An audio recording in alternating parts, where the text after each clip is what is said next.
Ladies.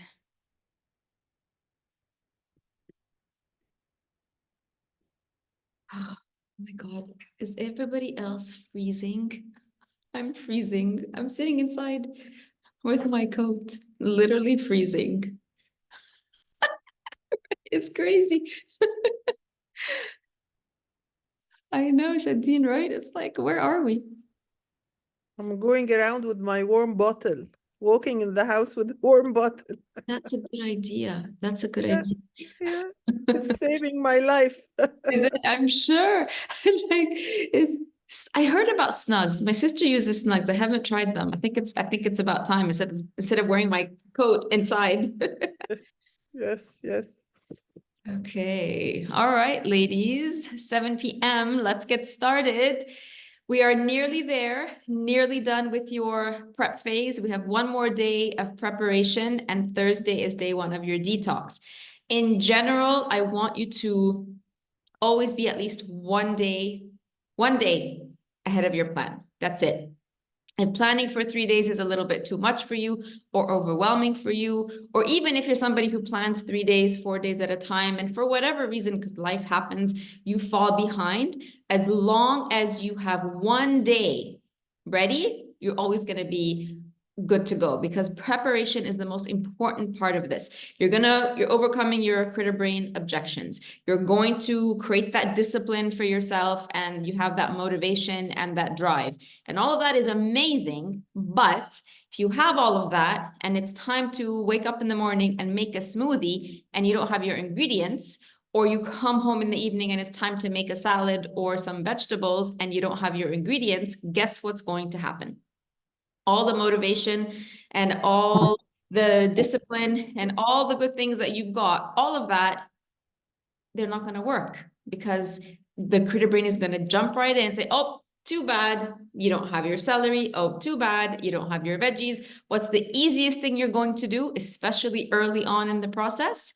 You're going to eat whatever it is that's already made for the kids, or that you're making for the kids, or you're just going to pick up the phone and order something else. So preparation is 95% of your success in this process. So always be at least one day. So every night before you go to sleep or early in the evening, check your fridge and make sure you have the things at least for the next day.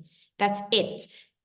One day at a time. If you're somebody who's really organized, that's fine. But as long as every night you get into the habit, right? Do I have my lemons for the morning? Do I have the celery? Have I prepped the veggies? Because it's really easy, especially here, to order things at any time of day if you find that you're missing something. And it's all right to do that. It's all right to not be organized every single day, or to fall behind on a day, or to have a grocery delivery at 10 p.m. one night. It happens. It happens to all of us. But this is really key so that you don't lose your momentum. Preparation. All right. So double check today that you have Thursday ready. You have everything you need for Thursday. You might prep some things if you work and you leave your house early and you know there's some things you have to take with you. Make sure that's ready tomorrow night. If some things you know you're going to make when you come home, make sure they're ready for you to make when you come home. If you prepped your smoothie ingredients and put them in the freezer, make sure tomorrow night you remove them from the freezer, put them in the fridge so they can thaw a little bit and not be completely frozen when you need to the next day. All right. So it's little things like that that are going to make the difference for you between being really successful and slipping behind or falling behind. Preparation is number one thing for you to think about. Yesterday, we talked about all the foods we're going to remove. So all the inflammatory foods, all the foods that, even if you don't eat them in excess, like the junk food, the sodas, all of these highly processed foods, and then if you do eat them in excess, like animal protein and some other foods, they are the ones that create inflammation in the body. And it's depending on the level of inflammation in your body will determine if you end up with any kind of a chronic disease or even a minor symptoms.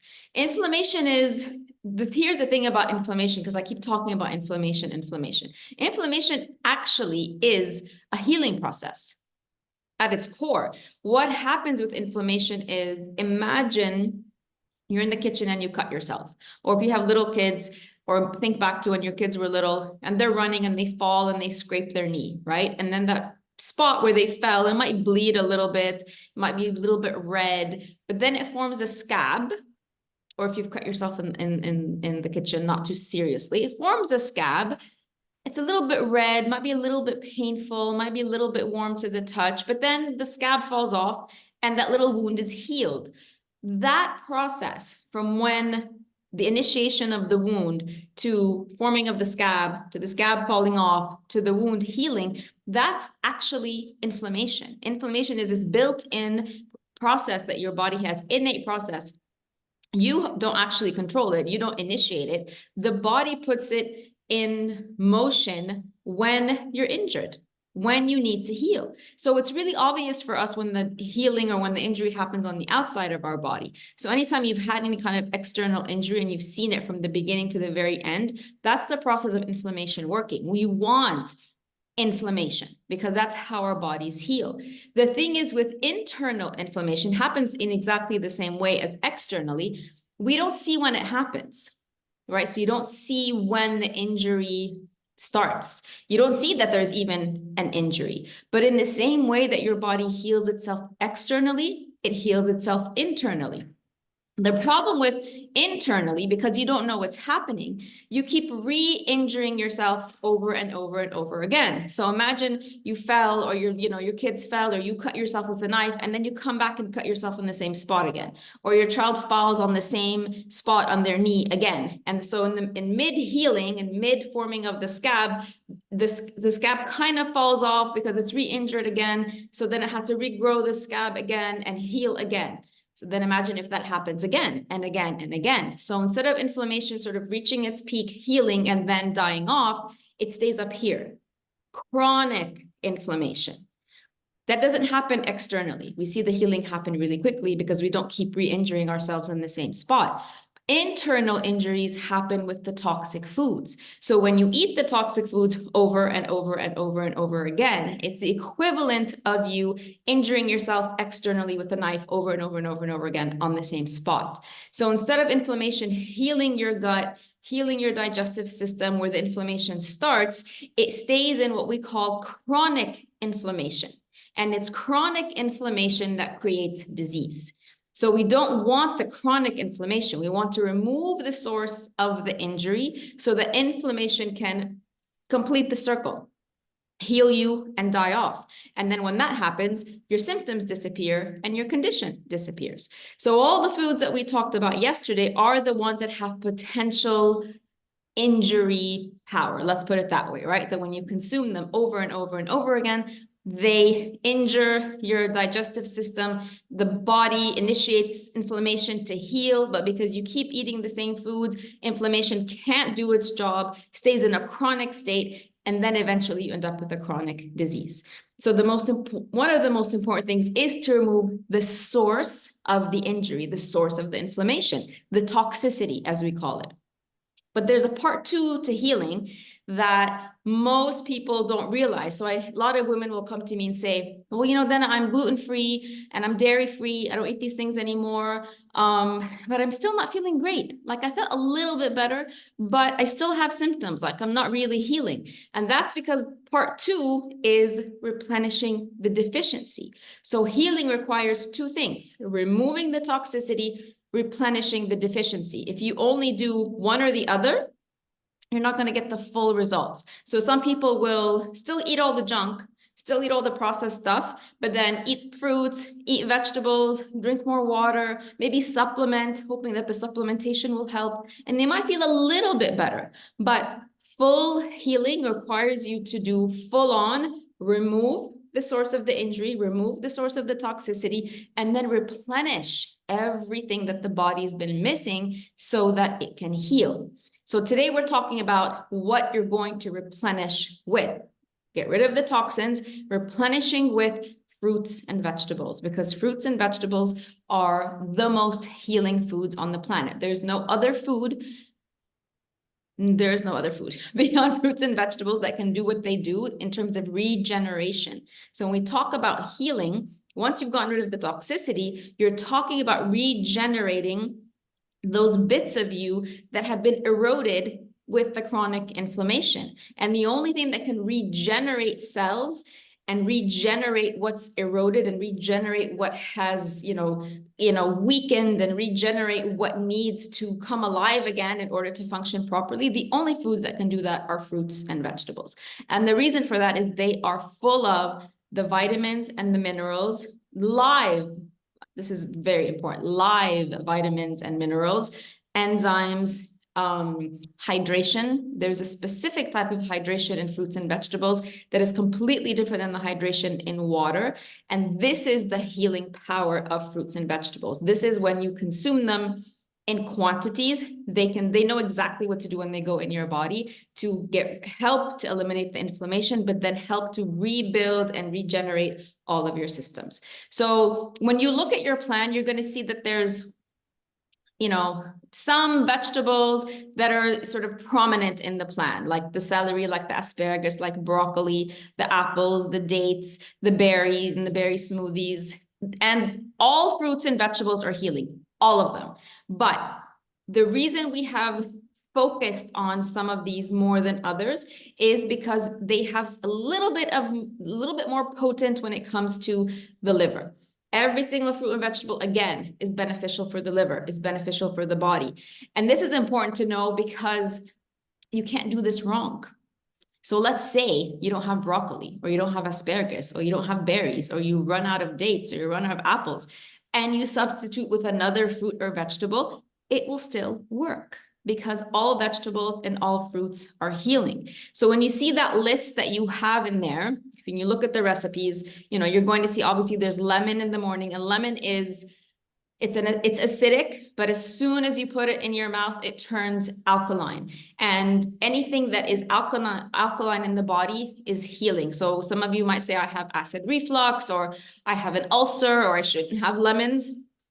This is the reason you have an ulcer, or the reason you have acid reflux has nothing to do with lemons. Lemons are going to go in there and help clear up this condition. So don't eliminate things because you have been told or you think that they are the root cause. They're not. So you have the lemons, you have the berries, you have the celery, you have all the vegetables, you have the apples, and you have the dates. Follow the plan as is because all of these fruits and vegetables are incredibly healing. If you feel like you want to add, so let's say you make your broccoli and asparagus and mushrooms and you make that mix for lunch and you make your big salad. And then you feel like adding a vegetable that's not on there, right? Let's say you feel like adding tomatoes, or you feel like adding radishes, or you feel like adding bell peppers. Add them. Add them. You're not going to go wrong with more fruits and vegetables. Keep the basics of the plan just because of their slightly more potent, faster healing qualities for the liver. But if you want to add more vegetables to them, by all means, add. If you want to have more apples during the day than what's written, have. If you want to go and have grapes on top of the apples as a snack, go and have them. You want to go have an orange, have an orange. You want to have another banana, have another banana. You cannot do this plan wrong as long as you are sticking to fruits and vegetables. And no, fruits do not raise blood sugar levels. We're going to talk about that next week. Fruits do not cause insulin resistance or diabetes or pre-diabetes.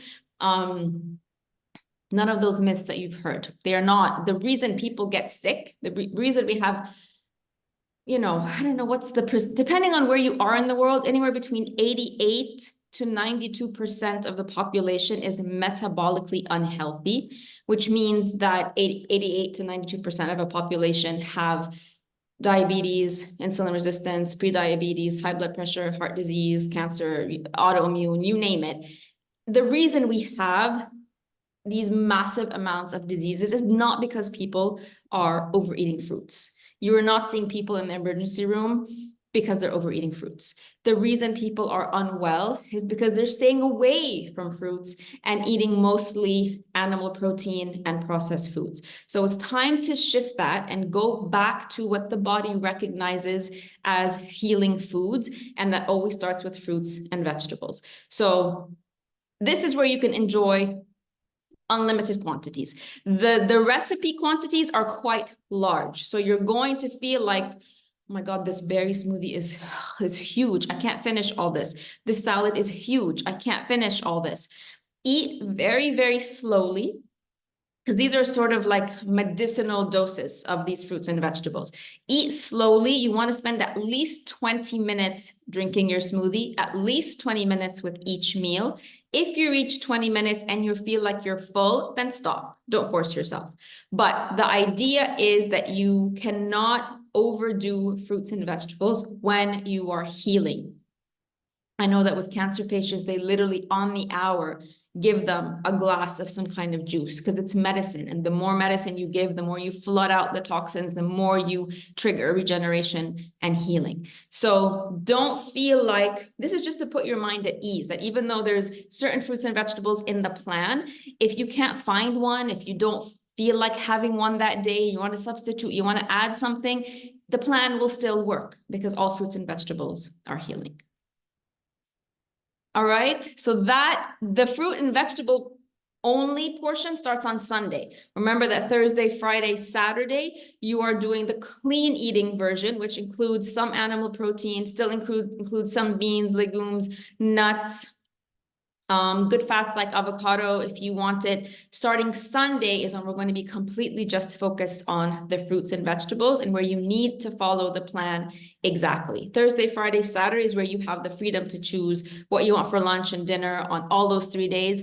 You can choose the same lunch and dinner if that makes your planning process easier. You can choose the same meal and have it lunch and dinner Thursday, Friday, and Saturday. That also works. You have time and you want to get creative, you can choose a different meal for lunch and dinner all 3 days. That also works. So there is flexibility in that so that you can actually make it work for you. Any questions, ladies?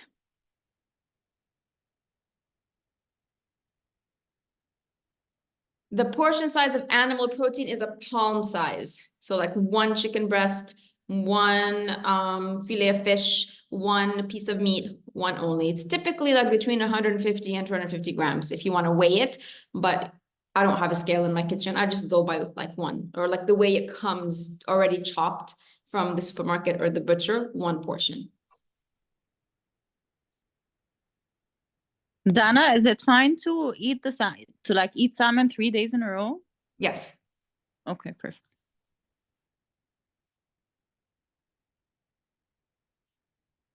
I have another question about the celery. Is it also 20 minutes to drink the celery? Yeah, you want to wait between your lemon and your celery and your smoothie. Definitely between the celery and the smoothie, you want to wait minimum of 20 minutes. Better to wait 30 minutes. Between the lemon and the celery, I would say 10 to 20 minutes. Okay, thank you. You're welcome. Potatoes are allowed also. So potatoes are allowed in the first 3 days if you want to add them.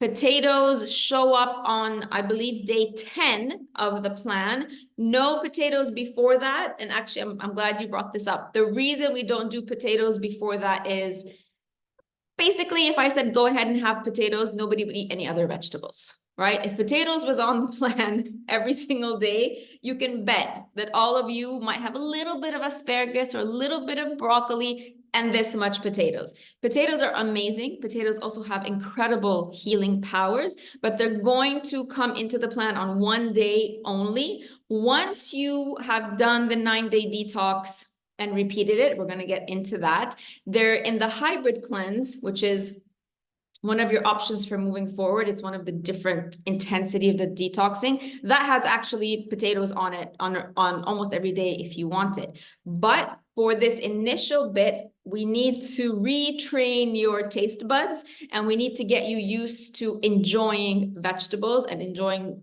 because most people, when you say vegetables, they just go straight for potatoes. So you need to enjoy these vegetables that most people are not eating. Either they're not eating them on a regular basis for sure, or ever, right? Definitely nobody's eating broccoli and asparagus every single day. So we want to retrain your digestive system, retrain your taste buds to get used to the greens first, and then we can add in the potatoes once you're really, really happy with the veggies. Shadeen, yes, I know, yes.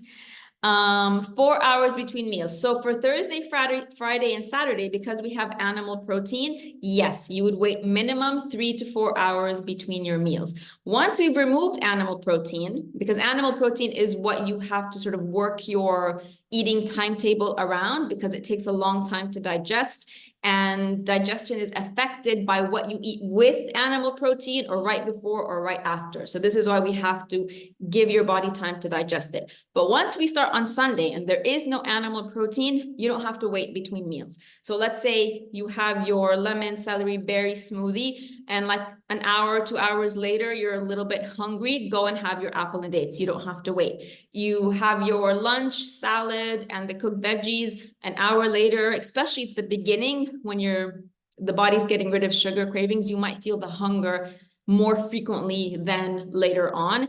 Absolutely no problem at all when you're eating fruits and vegetables to eat more frequently. Zaina, can we use not sesame oil, but you can use olive oil? So measure it out. So the issue with olive oil generally is that people will just sort of go like this when they're using it. You want to become a little bit more intentional with olive oil. So actually get a measuring spoon, a tablespoon measuring spoon, and use a tablespoon, like half a tablespoon in your salad, another half maybe in your vegetables. So you don't want more than 1 tablespoon a day, and no sesame oil. Salma, during the clean eating days for lunch and dinner, do we eat 1 serving of the recipes? So some of those recipes, it will say serves 2 or serves 1. If it's a vegetable base, you can have as much as you want. If there's protein in there, you have 1 portion. If it's lentils or chickpeas or beans or something like that, follow the serving that's in that recipe. And can we eat soup for lunch or dinner? Yes, you can. You can have soup for lunch with a salad. If you want to have both for lunch and dinner, you can do that also. Animal protein is allowed at dinner only. Ideally, you want to save your animal protein for dinner because it will also keep you fuller. But these first 3 days are also an adjustment. If you feel like you need to have animal protein twice, that's okay.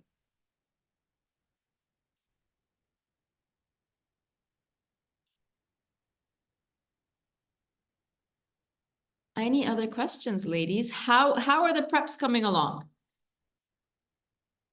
Who's ready for Thursday at least? All good to go. You have all your ingredients for Thursday. You know the recipes you're going to make on Thursday. You're ready maybe to prep them ahead of time tomorrow. Who's ready for that? Shadeen, not me. Reem, yes. Karen, yes. Miriam, not me. Ladies who are saying not me, is it because you know tomorrow you're going to go and do your grocery shopping, or is there something else that is holding you back? Sana, ready, waiting for delivery. Perfect.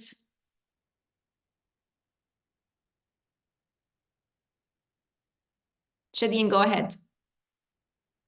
I think I'm just overwhelmed. I already have it's a rough period with work. So I'm barely like reading the material and checking the mail in the morning and like getting to the Zoom session. And by 8:30, I'm dead. And I also I'm trying to digest, and I'm planning on doing it tomorrow. Okay. So yeah, it's a bit last minute, but I think it's mainly because I'm overwhelmed. Okay. Something I'm going to do regularly in this program is I'm going to catch your thoughts for you. All right. So we know that we were overwhelmed on day 1. We were overwhelmed yesterday, but by taking action, we slowly come out of the overwhelm. But the other thing we have to do to get ourselves out of any thought that potentially might not serve us is to catch the thought, right? So several times you said, I'm overwhelmed. I feel overwhelmed over and over and over again. So most of us say things like this to ourselves and we don't even notice what we're saying it. But when you say it, you keep repeating it and you sort of keep giving that instruction to your subconscious, and the subconscious doesn't know the difference between what's right and what's not right, between what's true and what's not true. So you're continuously telling it, I'm overwhelmed, I'm overwhelmed, I'm overwhelmed. So what's going to end up happening is you will still be overwhelmed. So you want to start to catch, when I remember I said, you know, catch the things that your critter brain is saying, it's going to be saying things like this also. So Shadeen, what's a more constructive thought that the next time you catch yourself saying, I am overwhelmed, what is an I am statement that you can make that is going to get you to your goal? Because I am overwhelmed so far has held you back, rightfully so. So what is another I am statement that you can say that is going to empower you to take action? I can do it. I'll get there one step at a time, maybe. I am statements particularly are very powerful. More powerful, yes. Right? Yes. So think of what you can say at the end of I am. It could be as easy as I am organized. Yes, yes. Right? It doesn't have to be like, oh, I'm empowered and I'm motivated. No, look at the thing that is like the actual logistic that's getting in your way. You know, is it just picking up the phone and making the order for the food? Like, is it just sitting down and making a list? So it could be as simple as, instead of I am overwhelmed, I am organized. Yes, yes. As an Thank example. you. Yes, it's a big difference. Thank you. You're welcome. Hang on, let me just see here.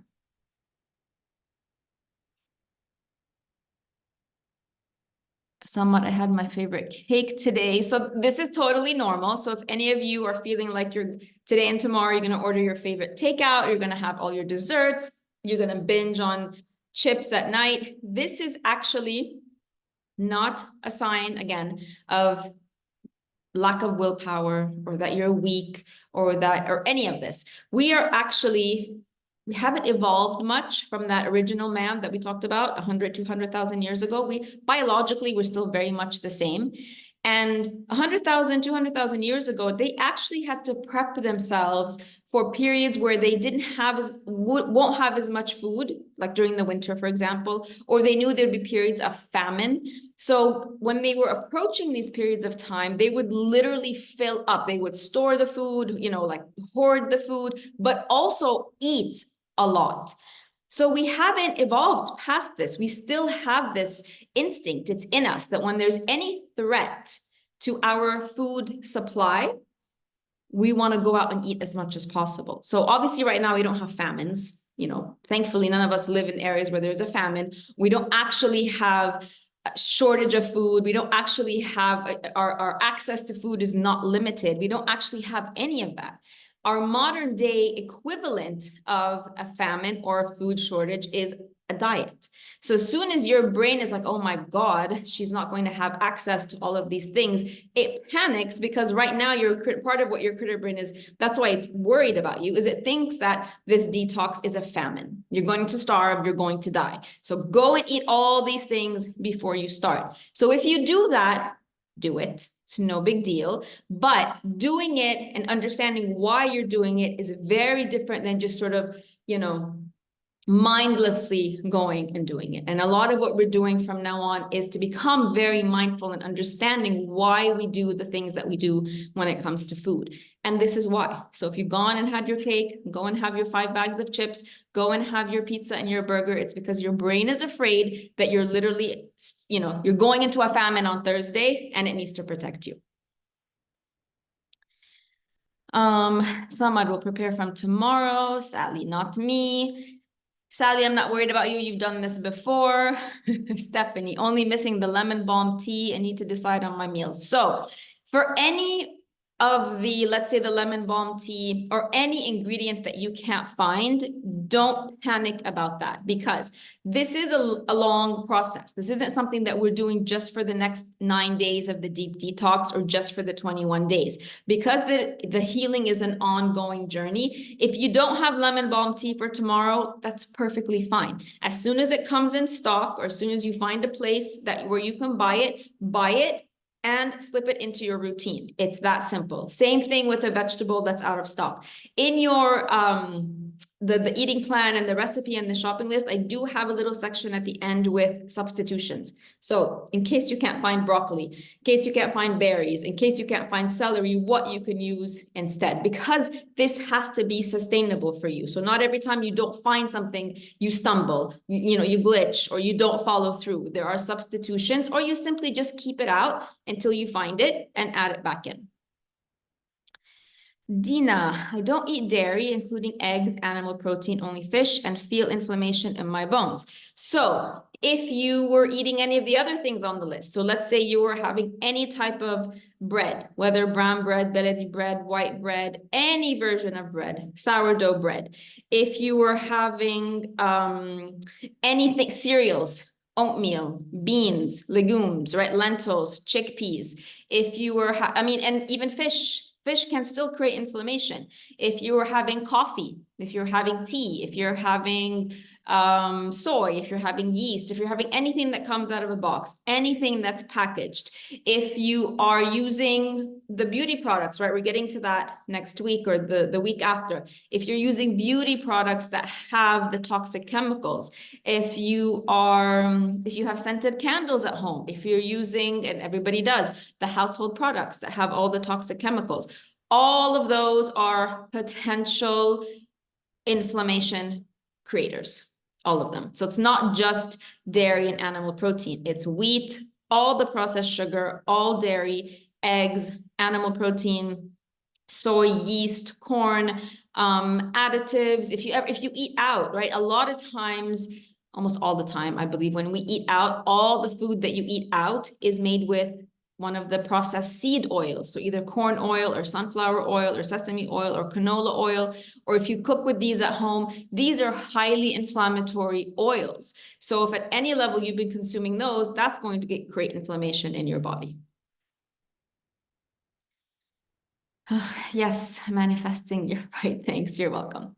Why do we have to limit olive oil? We have to limit all fat. So too much fat, like animal protein, even a lean piece of chicken breast, all animal protein and all fat, like, and even a fat like avocado, we're going to remove, and good fats like nuts, those overload the liver.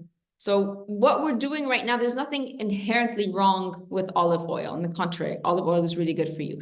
But right now, in the state that all of us are in, is a state of an overburdened, overtired, overworked liver. So we literally have to just clean it and take it to zero and start from a clean slate. So that means removing all the fat, removing all the animal protein, giving the liver a chance to like kickstart the liver so that it can start to function optimally.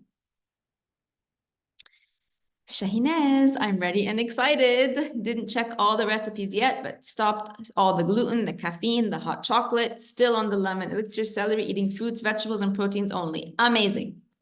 Miriam, I've been trying to stop coffee the past couple of days, but I feel dizzy midday and I take a sip or two. So we'll talk about detox withdrawal symptoms in detail tomorrow, but this is a very normal reaction to stopping coffee because coffee is an external stimulant. It's a drug. So imagine yourself coming off a type of drug. Imagine a drug addict coming off drugs and sort of what they go through. You're going to go through a mini version of that. So it's normal to feel that, feeling dizzy, feeling tired, getting really bad headache. If you're prone to migraines, getting a migraine, feeling more sleepy, all of that can happen when you remove coffee. Are we allowed pickles? I would say in the first 3 days, but not after that, because you don't want, unless you're making the pickles at home, because you don't know commercial pickles, you don't know the kind of salt they've used, you don't know the kind of vinegar that they've used. So it's better to keep them out. Sally, I'm already updating my list. I'm excited to have company in the process, right? Have been working alone for a long time. Yes, I mean, really having the community, having the support, because unfortunately, we're not going to find a lot of support in our close circles, right? You're not going to find, and even if it's support, it's not joining in, right? But for the most part, there isn't even that. And you might even find sarcasm, you might even find mocking, you know, you might even find you know, complete lack of support with the people closest around you, which it's understandable. We talked about that, I think, yesterday, the day before, because you're doing something that is so different. Like, if you've heard of the term breaking generational patterns, this is one of them, right? The way we eat is something that's passed on from generation to generation. So for you to make a decision that, you know, I'm not eating this way anymore. I'm not going to eat the same way my parents have been eating, my grandparents have been eating. It's a shock to a lot of people, and that they don't understand it. And especially if you're around people who lack, you know, sort of motivation and lack and aren't able to make changes in their life on any level. And then they sort of see you doing this big thing with food, especially at a time when people are stressed, people are very sad. It's a very sad time in the world. And they're seeing you try to move past that with something as seemingly impossible, which is food, because we use food to manage stress. We use food to get through the hard times. So having a group of people like this who understand what you're doing, right, who get it, who are in the same mind frame, and they're in the same, you know, they're in the same space as you, like they're in the same place in their life as you. This is something that you cannot measure, and really is a big part of how you're going to succeed in this program, is having this support when you're not going to have much of it anywhere else. Oop, I have to go all the way back.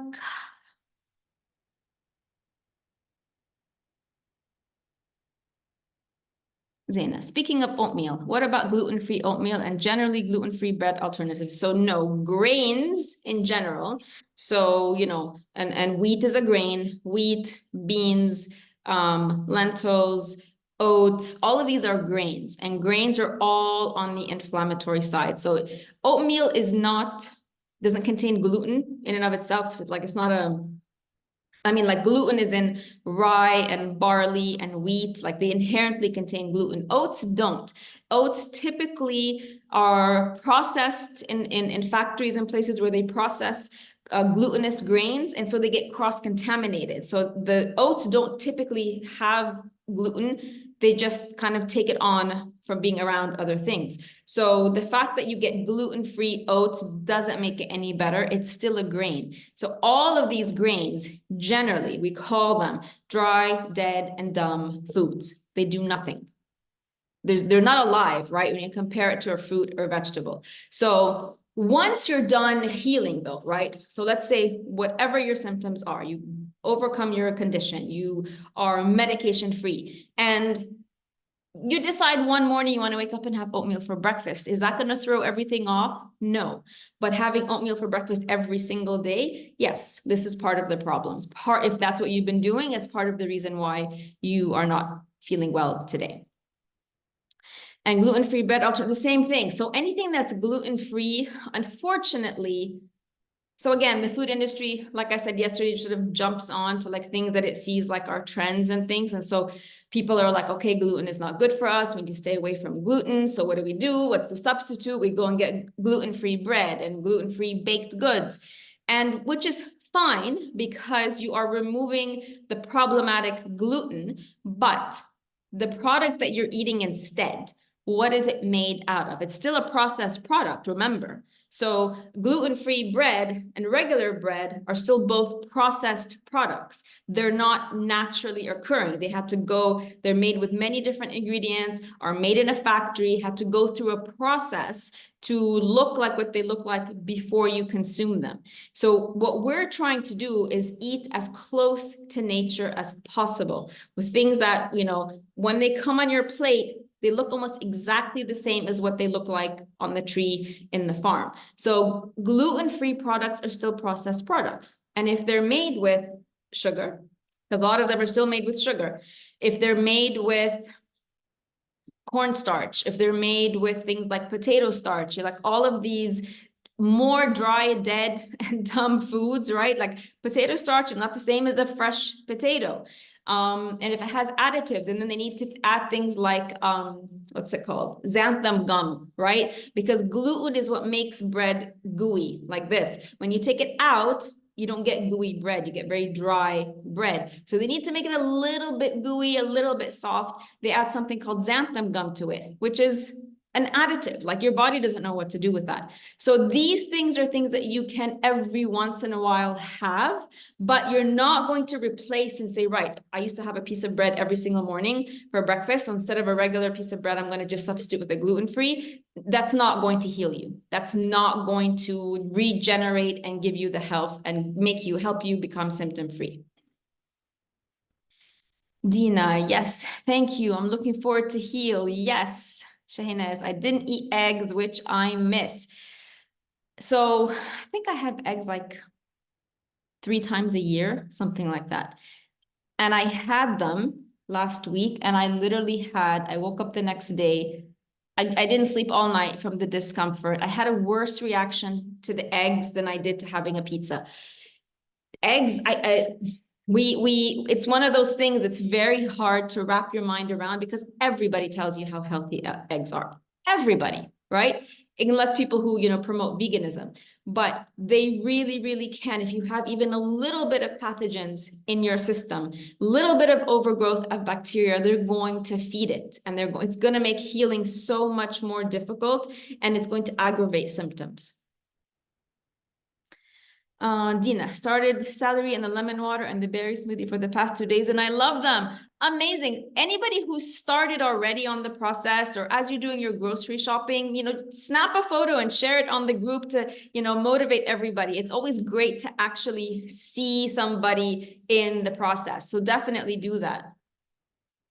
Zaina, I thought pickles, kimchi, sauerkraut were great for your gut. So another one of those things, but how is the state of your gut? And more importantly, how is the state of your liver? So these things, because of the vinegar, because they're pickled, and if you eat them regularly over and over and over again, they can literally like rot your liver, like pickle your liver, okay? So again, one of the things we just have to remove while we rebalance and then we can bring them back in, okay? These are like add-ons, they're not essentials. Shadeen, I think I'm a little confused when it comes to some of the things you say are limiting the fat, olive oil or avo, etc. Is that just for the liver detox or even when clean eating? That is specifically for the liver detox. So when you're clean eating, you can have avocados, you'll have the olive oil, even have a little bit of olive oil during the liver detox, a little bit. But when we talk about deep liver detoxing, we eliminate all the fat. And that includes avocados and olive oil and nuts and obviously the animal protein. Shahinaz, I had a severe migraine the last 3 days, which made me more cautious of what I eat. So did that happen because you cut out, Shahinaz, you said that you would cut things out. Did it happen at the same time or was it triggered by something else? Sally, what about regular white vinegar? No, none of the vinegars, again, they will rot and erode your liver. When and if you want to use vinegar, it will be raw apple cider vinegar. That is the highest quality of vinegar that you can use. Oh yeah, soaking veggies and fruits. Yes, definitely, Sally. For soaking and then you rinse it off, that's fine.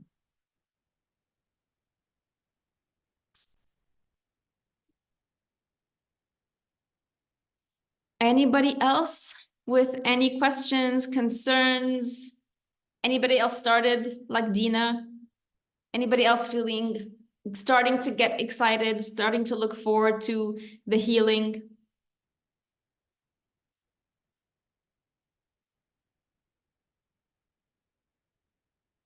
All right, so with that, I will, super excited, amazing, yes. You want to have those feelings of excitement. We'll talk about that also tomorrow, but you want to have you want to move from the overwhelm and the feel to the excitement because that's another way you're going to get your critter brain on board. The critter brain is not going to support you when you're feeling overwhelmed and scared and tired and not motivated, right? Imagine you're going on a vacation. How do you feel the night before your vacation, right? Like that excitement, that energy, like I can't wait to do that. That's how you want, that's the state, the vibrational state you want to get your body and your brain into tomorrow night before you wake up on Thursday and start. What are the easiest recipes I recommend? So I would say the easiest thing is to choose one recipe and repeat it. mind you. That's the easiest way. So if you look through them, find the one that looks the most appealing to you, and then just make that in a big batch and eat that on repeat. That's definitely the easiest thing. So I can't recommend to you what looks most palatable to you. Beyond that, I love the green goddess salad. I can eat that lunch, dinner, lunch, dinner, lunch, dinner. Very easy to make in batches, and very tasty that you're not going to get bored of it. And what you can do, you can make that, and if you want to add like a piece of grilled chicken to it, or a piece of grilled fish or salmon or something, it's easy to do that also. Yes, yeah, from the guide. The goddess salad is in the guide, the clean eating guide. I think of something, Rania. It's not so easy doing it with work stress. I'm excited, but don't know how to do with work. I forget to eat the meal. Is it a problem if I skip meals or snacks? Okay, let me address that first. You don't want to skip anything.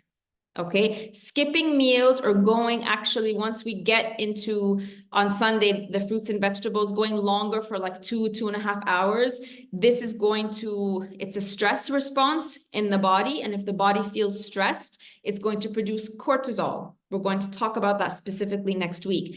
You don't want your body to be producing cortisol for no reason. So do not skip meals. This is not going to work. If weight loss is one of your concerns and you think, well, let me just eat less or let me skip a meal and this will help with weight loss, it will backfire. Do not skip and do not eat less.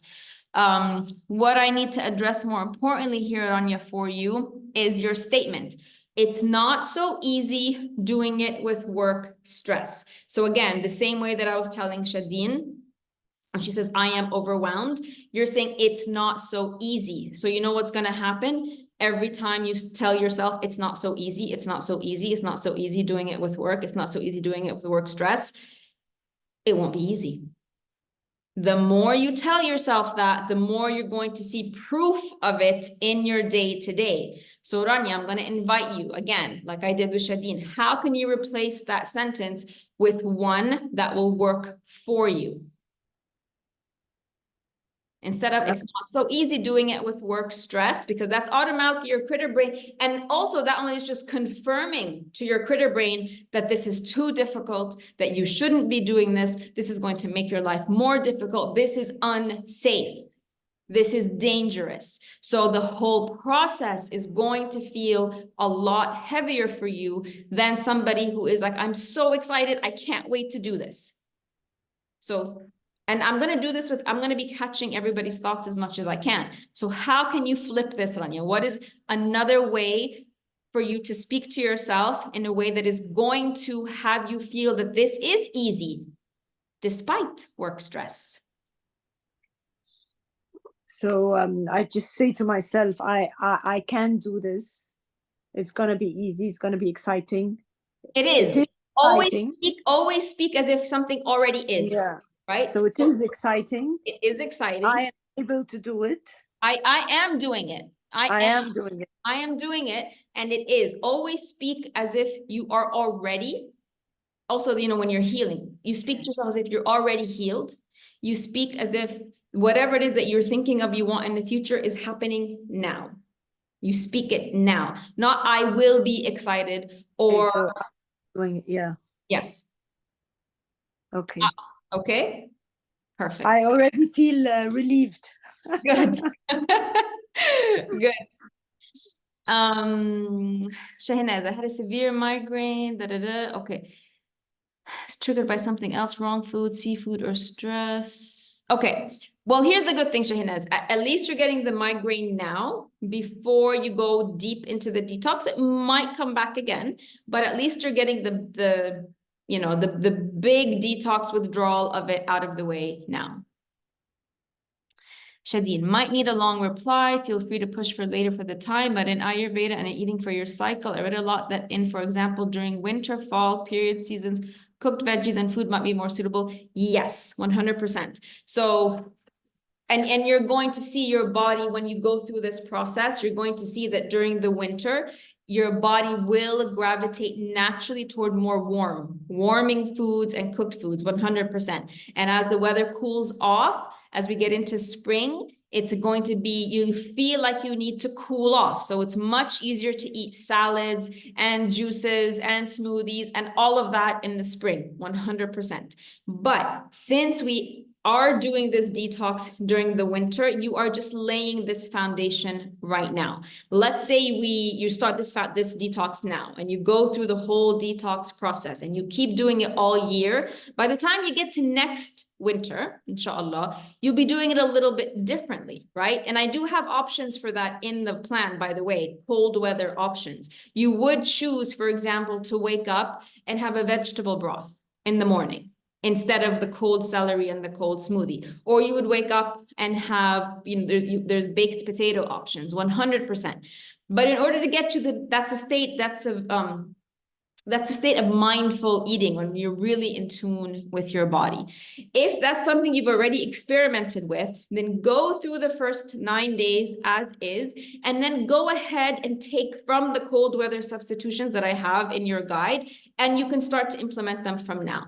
But when you've never gone through this process before, we have to start with sort of A, B, and C, and this is what the 9 days are for.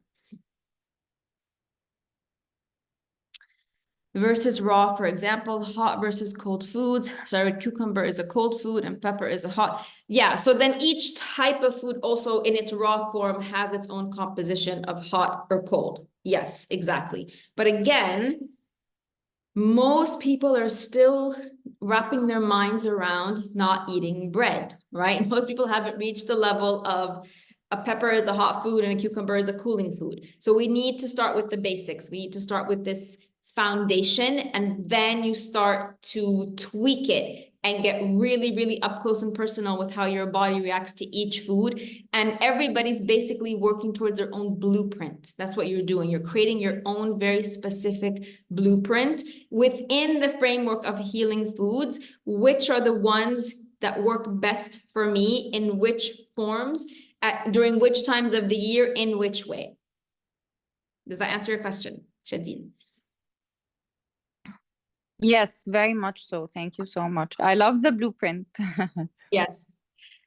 All right, Sally, the lemon brings sensitivity to my teeth. So when you feel sensitivity when you drink lemon, or you feel acid reflux when you drink lemon, it's not because the lemon is causing the sensitivity in your gums or causing the acid reflux. It is highlighting a pre-existing problem, because lemons go in and clear bacteria, clear pathogens, and that's what acid reflux is, and that's what sensitivity in your gums is. So you don't want to stop it because you think it's creating a problem. It's actually healing. One way, though, to avoid the discomfort could be, Sally, for you to drink it warmer if you're drinking it more cool, or to drink it with a straw. Thank you. You're welcome. Can we do hot, warm water and lemon in the mornings that taste better? Yes, 100%. Choose your temperature for the lemon water in the morning. Anyone tried a portable blender? Any brand? I think, oh my God, I forgot what it's called. Bullet. Thank you, Shadeen. Yes, the Bullet. Yeah, I think that's the most effective one. It works really well and will serve the purpose of the program. Yes, for sure.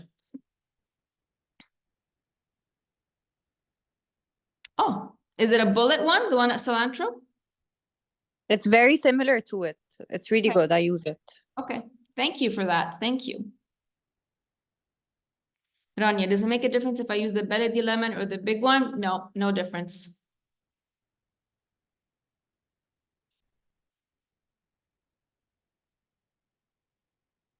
All right, ladies, with that, we will conclude today's session. Please don't forget to put your takeaways when I upload. And if you haven't done a takeaway for yesterday or the day before, please make sure. And if you haven't watched, make sure to do that. Watch and share a takeaway. I think that's it for now. I want to just make sure everybody's getting emails, because some of you are still not getting emails. If you're not getting an email, or if they come one day and they don't come the other day, please add my mailing address to your address book. Please always double check your promotion and spam and other folders first, and do let me know if there is an issue. All right. Thank you, ladies. I will see you all again here tomorrow, same time, same place. Good night. Thank you.